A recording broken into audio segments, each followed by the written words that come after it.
Right, Dan, we're live. Live on LinkedIn, live on YouTube, and on Twitter. Loads of different channels people can get us on. This will be recorded and it'll stay on LinkedIn and on YouTube afterwards, and I'll chop some of it up and share some bits. Sure.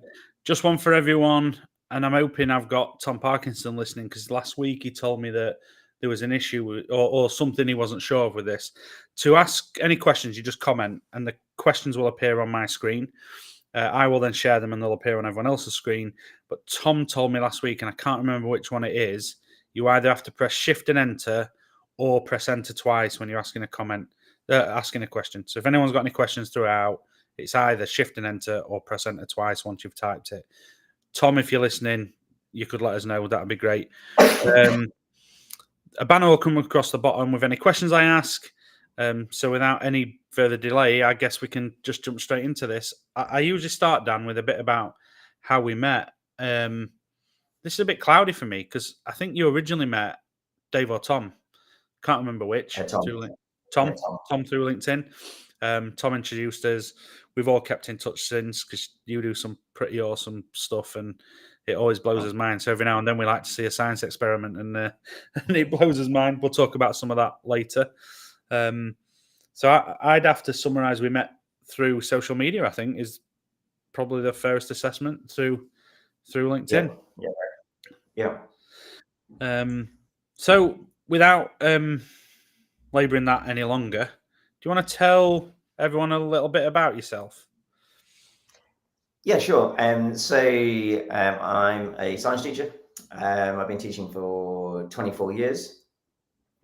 I was head of science in 4 inner city London secondary schools, right at the bottom of the thing, and turning them around from failing to either good or outstanding in the space of a year to 2 years.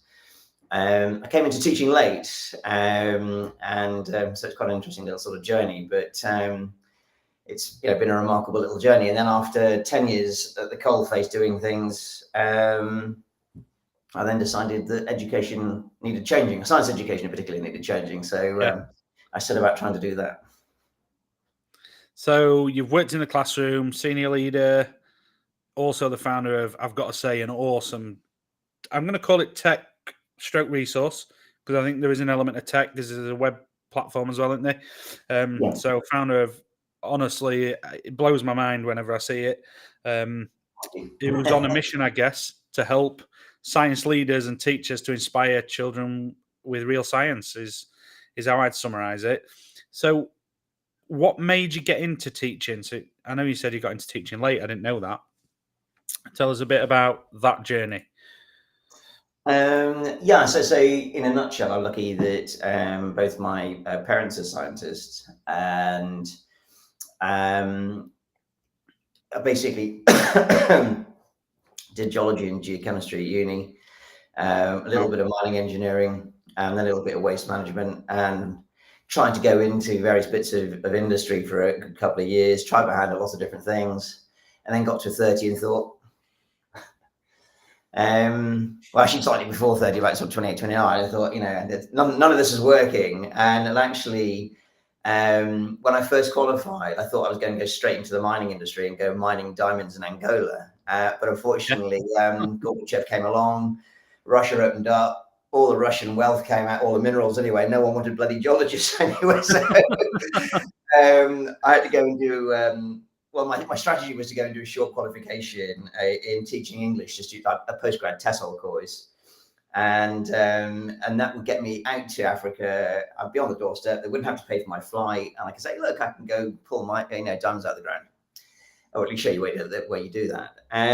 Anyway, when I completed that, I then started this MSc in what I call garbage patrol. It was really good. It was I found a project to actually start a PhD on, which was using microwaves and fluidized carbon bed to process different waste, which is really fascinating. But then ran out of money. Right. It ain't working. I got to do something, and I sort of sat in a pub one afternoon and thought, all right, scratch your head, what do you do? What do you like, etc. And I look back and at that short course for doing teaching English, I thought, you know what, I really love doing that. Yeah. But I haven't got an English degree. So why don't you just go and try science? And strangely, in 1 week, I actually got offered this is many years later, but a diamond mining job in Angola. And I got accepted on the PGC course at Goldsmiths. And I thought, you know what? Diamonds will probably still be in the ground next year, so I'll give this PGC a go. Yeah, we're not digging them all up. Yeah, unless you're really busy. And actually, I never look back. It's just such a lot of fun when it's, when you're in an environment where you can do it and you can excite kids and stuff like that. And it's like a drug. So yeah, you see firsthand the impact that you're having, don't you? When you're in the classroom, you genuinely see it firsthand.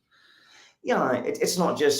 I mean, so much science is taught in such a bad way. Unfortunately, it's a real bugbear of mine, massive bugbear of mine. Whereas, if science done as it should be, it's a super subject. There's nothing like it. Maybe music, Yeah, where you can just really enjoy it. And it's a magical subject. There's so much stuff that's just awe-inspiring, and opening kids' eyes to the natural world around them is a brilliant opportunity. yeah, But then the most important opportunity, because when you're teaching science, it's about thinking critically. It's about being able to solve problems and understanding the steps. And when you give young people the opportunity to be able to, throughout life, here's a problem, here's a challenge. Right, okay, what is it? I need to solve this. Here are the steps. This is the scientific method. Here are the steps I've got to go. Right, I'm going to try this, do this. What was the result? That didn't work. Evaluate. yeah. And that mindset is one of the most powerful gifts you can give young people in teaching. I'm not sure if it is science or not, and I know I've mentioned this on a previous podcast, but I was fortunate enough to meet a guy called Stephen Heppel a few years back. Well, more than a few years back, and he really inspired children with. You'll tell me if it's science, but he used to do. I call them experiments on stuff like optimal light levels, and so the children would actually build the school themselves in their mind. So Nice. they'd be measuring light levels, then they'd have to choose a paint and see which bounced around the room the best, and what the CO2 levels in the classroom, and when are they ought to. And the kids were so enthused because they're building their own learning environment. And I think he actually built. It didn't look like a bedroom. Yeah. Yeah, big TV on the wall. Very comfortable. Yeah. Nowadays, there'd probably be a massive projector on the wall, PlayStation 5, Grand Theft Auto, or something. And there are. Yeah. Well, yeah, I'd say Grand Theft, but yeah. There's some fantastic new builds out there, and all sorts of different psychologies and of approach to learning and understanding your approach to learning. There's some really, really interesting schools out there without doubt. Yeah, that's all science. Yeah, cool.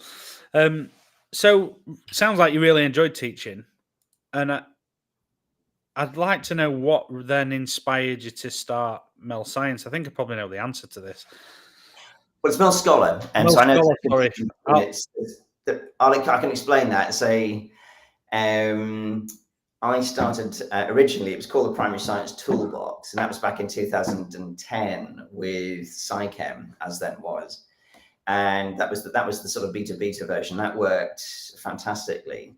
And I think that's probably germane to answer that question there, because at the end of 10 years of full-time teaching, one afternoon I thought, hang on, it's just something massively wrong with primary science education. And the key thing is the primary colleagues, 97% of them, this is Royal Institution data, and Royal Society data. 97% of primary colleagues are not science graduates. Right. And science is a difficult subject to teach at the best of times. Secondly, if you look at a lot of the curricula that they follow, they're really, and I don't equivocate, I'm no beating about the bush on this, they are really dull. They're massively insipid and just uninspiring. And fundamentally not based properly on the scientific method in a way that makes sense. Yeah. Thirdly, they hardly have any equipment that really, that makes the job easy, that's available every week of the year. And then fourthly, the key thing, of course, you've got to know, are students making any progress? How do you know that? Of course, that's the assessment. However that's run, but it has to have integrity, and you're doing two things, knowledge and the scientific method. Not this woolly rubbish phrase, I'm working scientifically today. Well, what does that mean? I got a coat on, I've got the right attitude. It's a nonsense phrase, isn't it? So, over about that 10-year period, I'd been in and out of primary schools, at least 120, 200 of them at least, and the same pattern, and it was that pattern. Yeah. And I thought, this has got to change. And my primary colleagues need a lot of help getting it right. They need all the support getting it right. They're brilliant at the maths and English. They've had that support for 20 years plus. Yeah. But for science, so yes, that's why I started it. And it's a bit of a bumpy ride, and we're still not quite there yet. But we'll have schools that will attest, and we've got schools in New York, we've got schools in the UK, we've got schools in Hong Kong that will attest that this science is truly magical. I've got someone telling me that they can't see the live.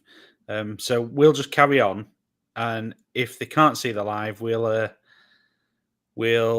put it up later as a recorded. So we'll carry on as if it is live. Sure. So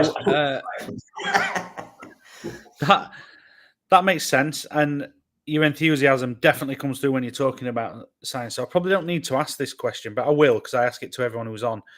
What keeps you in this space? Why do you stay in education? There's two reasons. One is I love science. Yeah.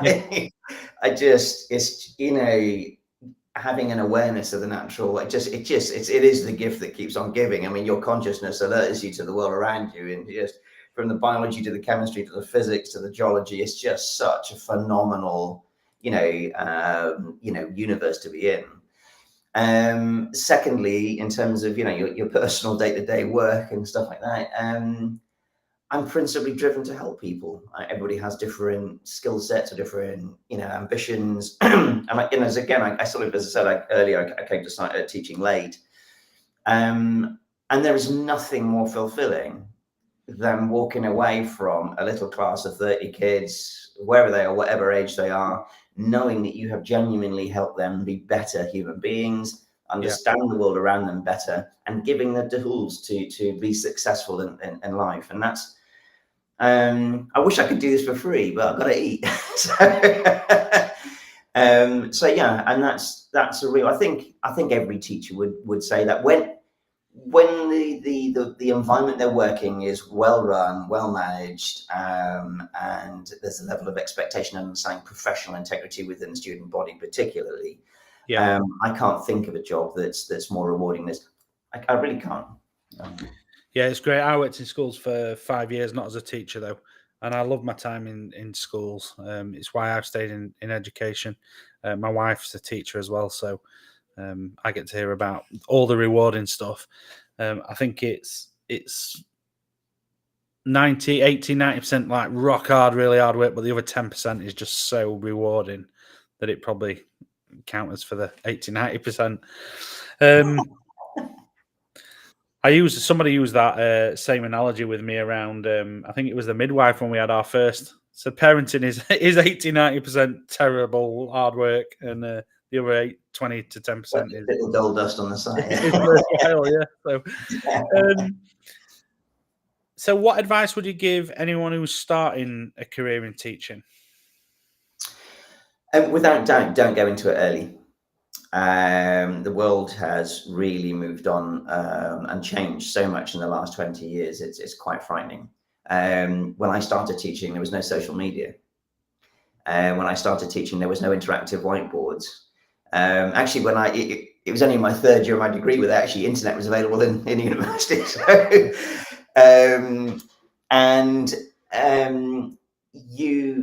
you definitely, the student body is more mature, more savvy, more streetwise, more aware, and coming into teaching as you graduate at 24, 25, whatever it is, or 23. Yeah.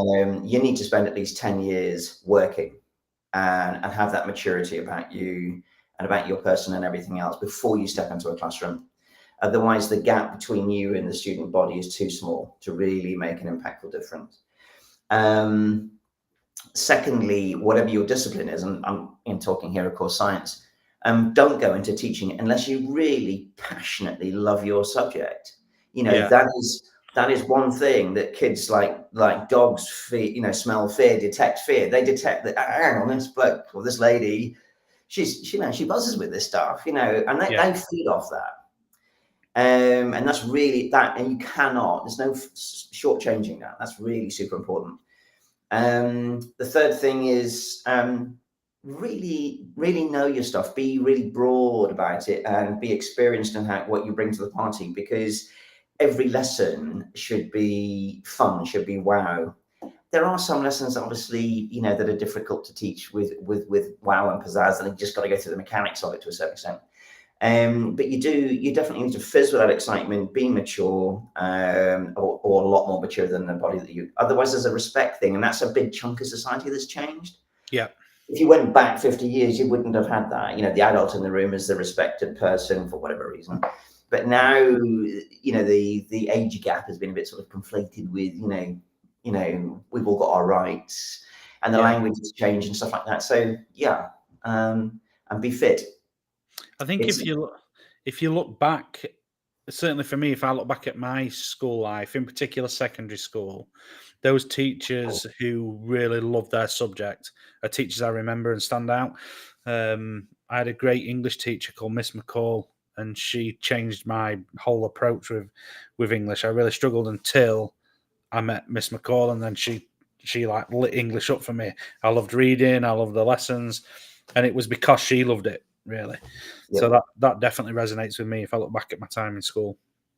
Yeah, and I think that's something that you'll hear, a lot of public figures say the same thing. I think, most recently it was Marcus de Sautoy, he was a professor of mathematics at Oxford. Now I think he's the emeritus professor of public engagement with mathematics, or something like that. He's got some title like that. But his story is very much like that. There was this mathematics teacher went, bang, numbers are fun, and you go, oh, right, good.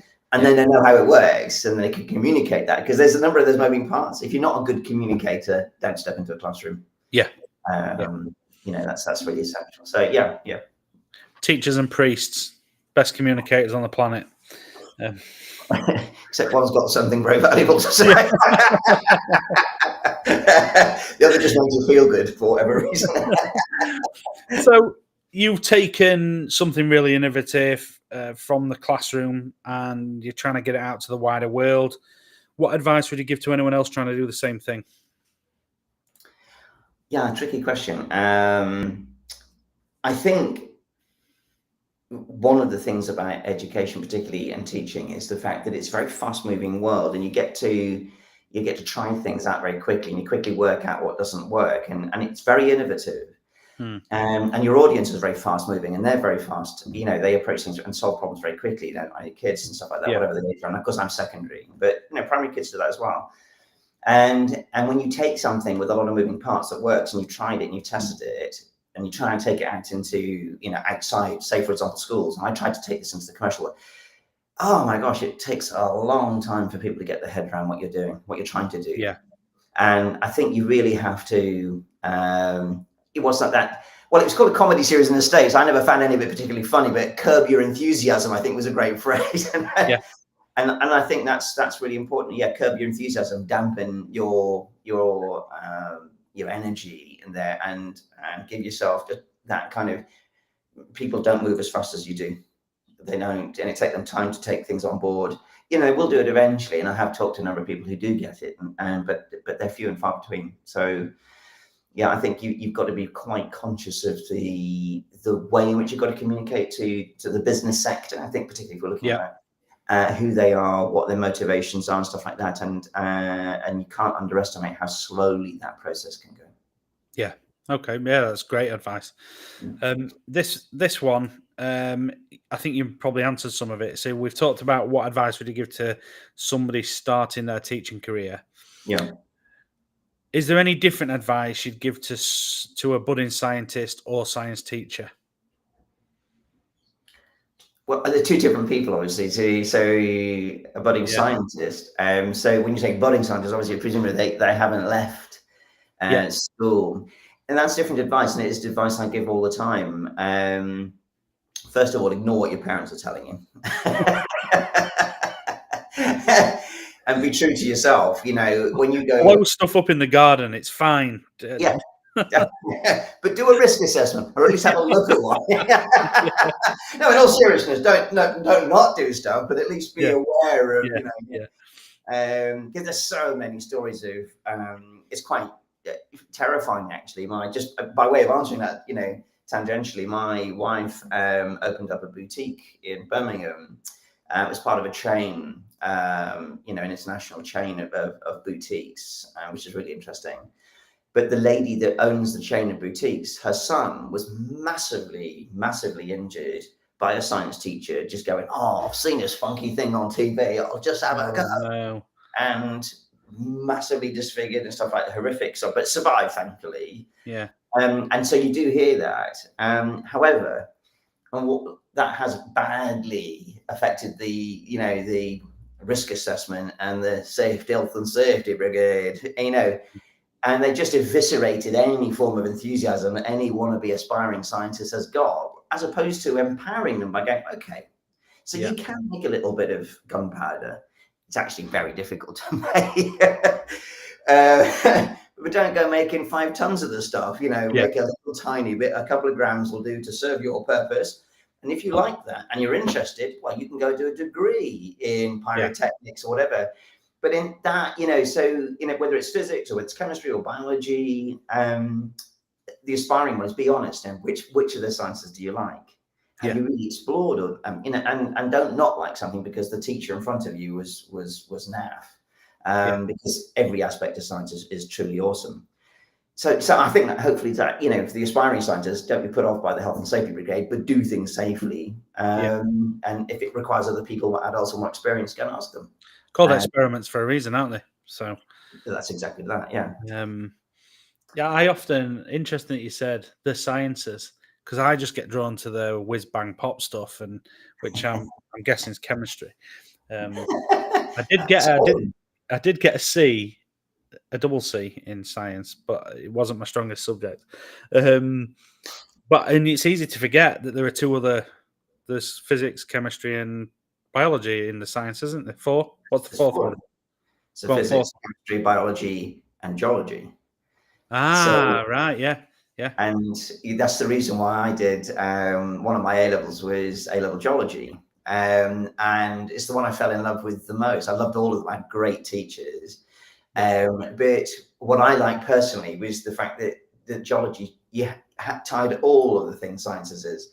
You can't do geology without understanding the chemistry, the physics, the biology. Yeah. And then all of the sciences are valuable. They then make sense. How does the earth work? Why does the earth move? Where does life come from on the planet? What's driving all of that? Yeah. And to understand the world around you properly, that's the science. That's the key thing. It all made sense. That was the glue that held it all together. See, I've learned something. I'd never have said there were 4 sciences until today. So I've learned more today than I learned in secondary school.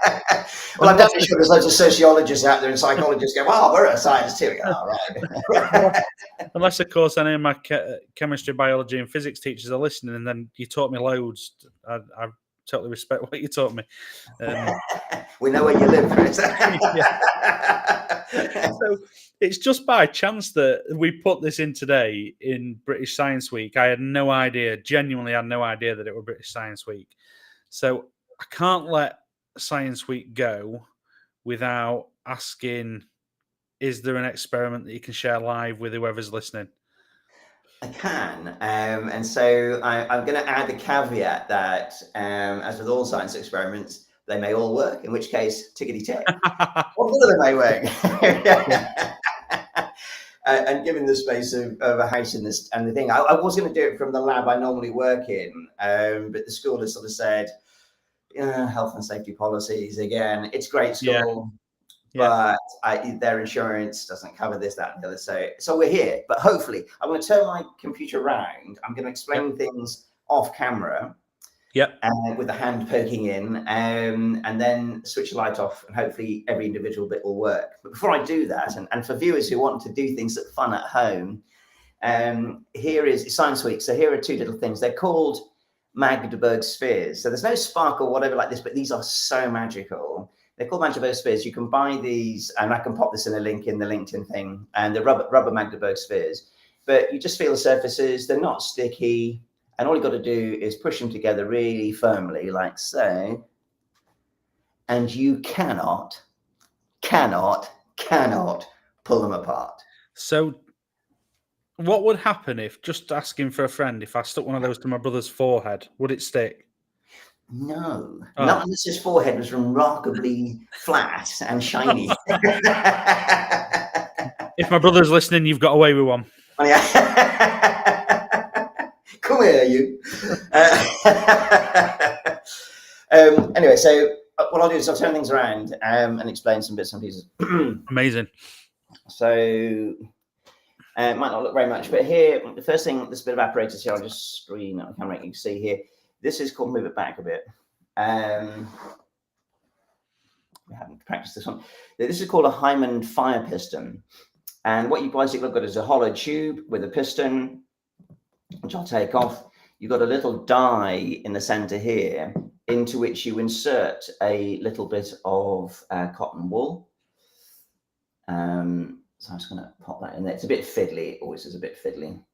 And then pop the fire piston back on there like that. Okay. And what you do is you depress this really quickly. In fact, I'm going to move that in front of that because the contrast will probably be good there. You depress this really, really, really quickly. And with any luck, what you should find is that bursts into flame. And all I've done is use air and a piston. So I'm going to switch the light off and hope that it works. Yep. Well, I apologize if it doesn't. That's the light off. With any luck. Oh, fiddlesticks. Give me a couple of seconds. Hang on. Oh. You've got to be persistent in science. I'm just going to change that quickly. I guarantee one of these will work. I guarantee one will work. And of course, the theme for Science Week this week is time. Yeah. And what you do, of course, with this fire piston, as you push it down, is you cause the little particles of oxygen in particular to accelerate, they speed up when you do it right. I'll only do this one more time because otherwise it'll be frustrating for people who want to see something magical. But I hope that I can do that for you now. Okay, one last time. Hey! Ah, there we go. So that works. So all I've done is used accelerated gas particles, particularly oxygen, to move at an increased speed. So as they hit the cotton wool, the cellulose and the oxygen react to form CO2 and water, and it burns, which is really dynamic. It's a really lovely thing to see. Another thing that people might have in their homes, let's move that out of the way, is one of these lovely little things. It's called a plasma sphere, which is really, really cool. Now, everybody's seen one of these things, and you touch it, of course, and the little plasma thing, directs itself towards your fingers. But rather interestingly, there's a lot of energy involved that you can tap into. Now, what I've got here is some fine wire wool. So this is 0000 grade, so 40 grade iron wool. And I can make this burn just by placing it on top of the sphere. So I'll do this quite carefully. Wow. That's crazy. So how cool is that? An even nicer way of doing that. In fact, that's so nice. I'm going to do that again. So it's just normal wire wool. And so this is 000 grade wire wool, iron wool. If you wanted to see this actually working, if you put a coin, in fact, I don't know if the screen will pick it up. It might pick it up. But if you see my finger as I come down towards the surface, you might just see a little tiny spark. Yeah, I think I did. Yeah. Well, actually, I need a coin, and I haven't got one handy. Actually, if you give me 3 seconds, I'll just go and see if I can find a coin. Hang on. Yeah, cool. So for everyone who is listening, it is just while Dan comes back. It looks like there is an issue going live on LinkedIn and on Twitter, but we are streaming live on YouTube. I will upload the full video afterwards. So I'm going to put a coin there. So just a 2p coin. Yep. I saw. And did you see spark then? Yeah. How cool is that? Yeah. And actually, it's a bit of a cheat because, of course, this conducts. And as I pop it on the surface of the plasma sphere. Yeah. So that's how it lit last time. So it conducted because you were touching it. That's exactly right. Yeah. Yeah. Oh wow. Now, another really nice thing that we did with Science Week as well, and I'm going to change the computer around again in a second, is getting students to walk in the footsteps of the giants of science. And in this context, what we're looking at is the Lavoisiers. And a story I love telling is about Joseph Priestley. And I don't sound like a Yorkshireman, but I'm actually born in Bradford, so I claim Right. as being my right to be a Yorkshireman. So, and he was a really fascinating character. If you've got some time, and it is Science Week, and you want to read a good book, read one on Joseph Priestley. Fascinating character. Yeah. And what he did, he discovered one of the co-discoverers of oxygen. And I don't know to what extent this story is apocryphal, but I love that it might well have happened. But he at one point he'd separated this gas, which he called dephlogisticated air, which sounds so much nicer with a Yorkshire accent.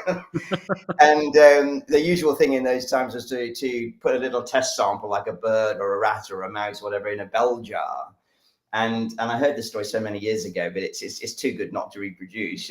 If there is any veracity in it, but said I stuck mouse in bell jar, and I put my nose down base of bell jar, and I took a right grand draft, and I felt right uncommonly good. It's a decent impression.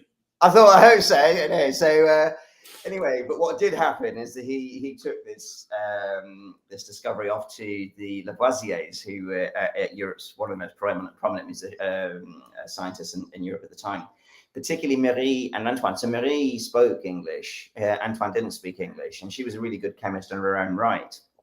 It's a really nice thing to mention in Women's Week, of course, last week. And she translated what Priestley was saying into what discovered this gas. Anyway, so off to the laboratoire, and they had a little play, and they mucked about with a bit of mercury, which we can't do. But actually, what they did do effectively was they heated what's called cinnabar, which is mercuric oxide, is the ore, and that drives off the oxygen. And one of the things that Lavoisier is very famous for is he weighed things with great precision, and so did she. And so they did this experiment of a sort. So I'm going to turn the camera around a little bit and then turn it down to here. And what we do is this is in our scheme, we give students, so we give them 15 sets of this balance. I think you can see the screen there. Yeah. Yeah. That's zeroed. I'm going to put that on there. So all the students will do this in our schools. This is one of the experiments. And you zero it. You then, and this is my phrase, in the 18th century, of course, the women had these famous hairstyles called bouffant hairs. Yeah. So you boufferize your iron wool, and that is 2.7 grams. And you then ask the children, is the mass going to go up or going to go down? And they make some prediction or stay the same. And then with just a simple 9-volt battery, you just touch the surface like that. And hey, presto, a little bit of magic. Now, the interesting thing is, of course, is if you watch the mass balance, the mass increases. Wow. So I know it's gone off for a minute.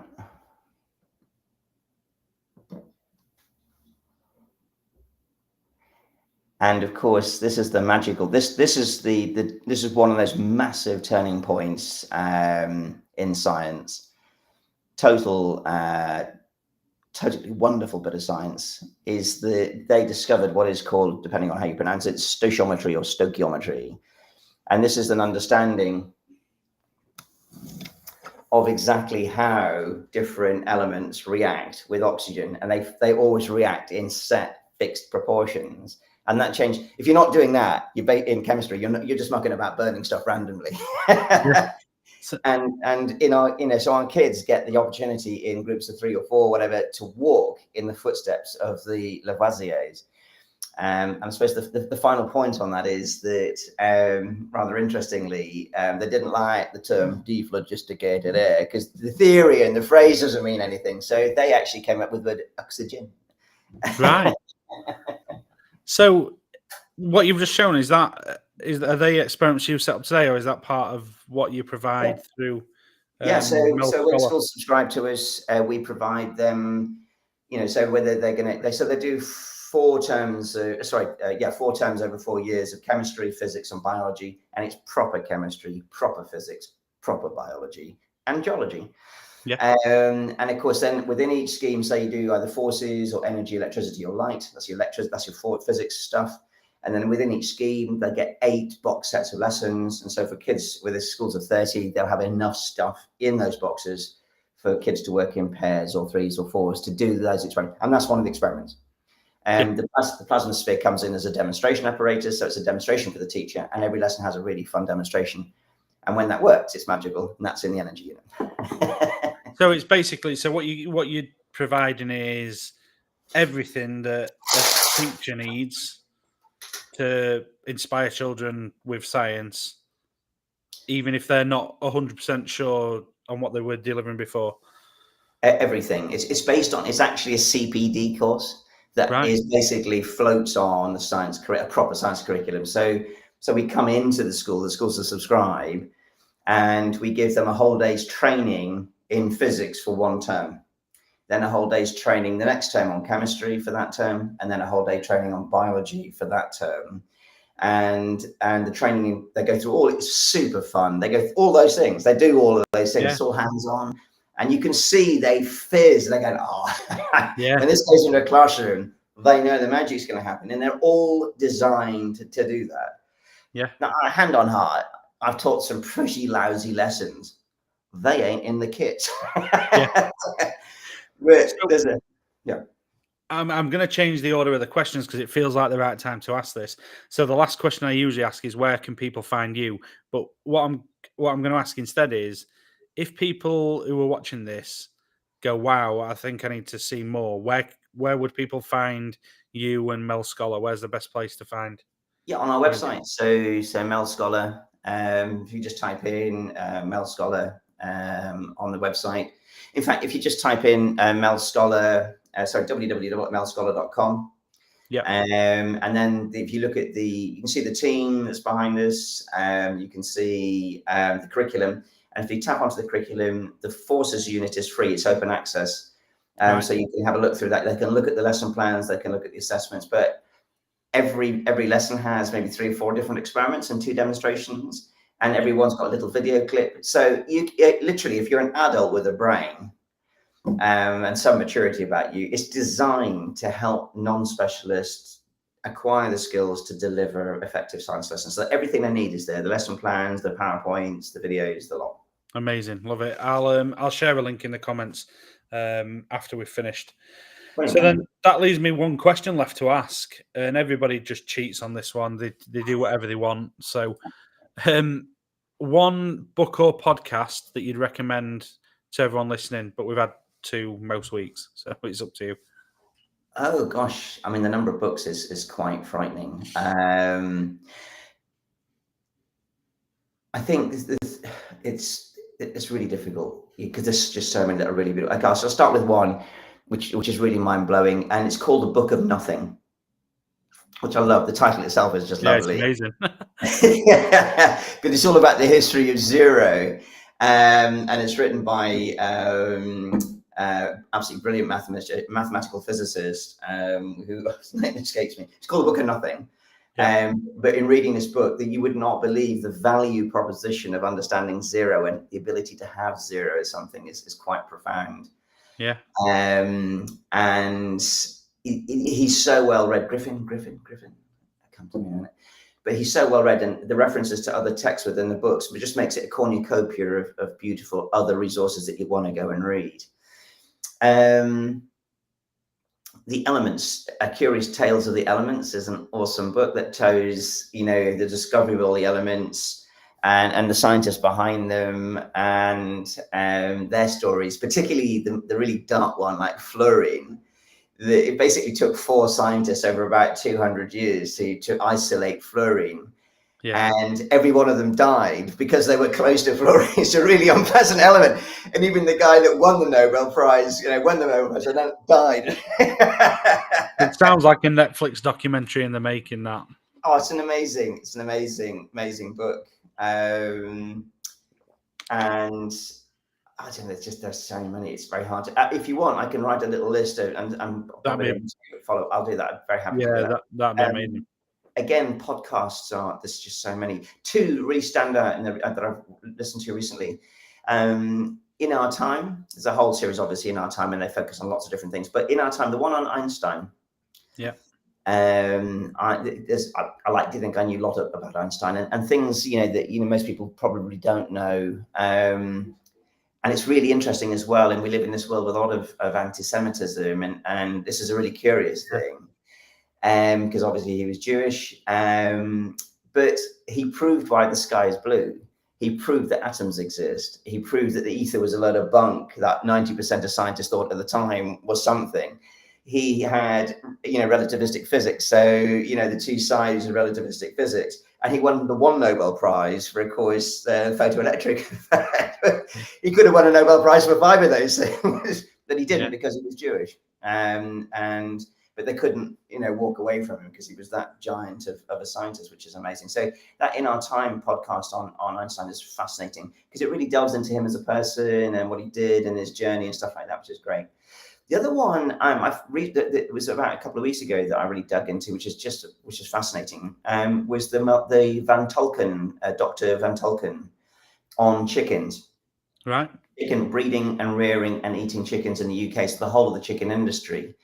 And I sincerely challenge everybody that once they've listened to, I think there's 5 in the series of podcasts. So he goes through rearing his own chickens to look at what the difficulties, the challenges of rearing chickens from the food industry point of view, to eating them or attempting to eat them. Right. And I challenge anybody after listening to those 5, to have another chicken McNugget for some while. I don't think I'd eat one of those anyway. Oh, another good book I can't not say is The Case Against Sugar. Right. That's mind-blowing. The first quarter of the book is a bit stodgy going just because of the way that he writes it and introduces things, but get through the first quarter. Yeah. I guarantee you will not put the book down.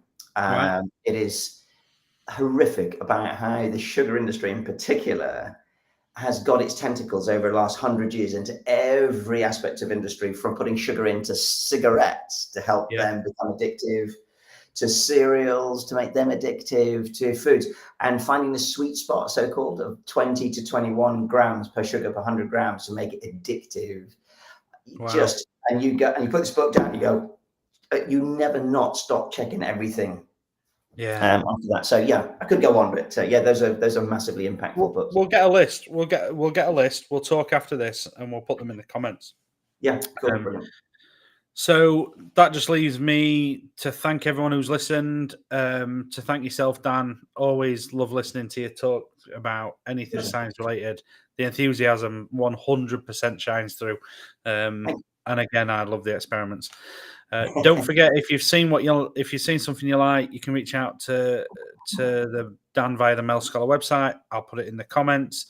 And for all those that have listened, don't forget, whether you're on YouTube, LinkedIn, whatever, to subscribe if you can, hit the bell, like, comment, share, all that stuff. I say every week, all that teenage stuff, so I'll say it again. And I'll try and get to the bottom of why the LinkedIn Live didn't start. Hopefully when we press end, it will be there. So, cool. Cheers, Dan. Chris, pleasure and a delight. Thanks ever so much.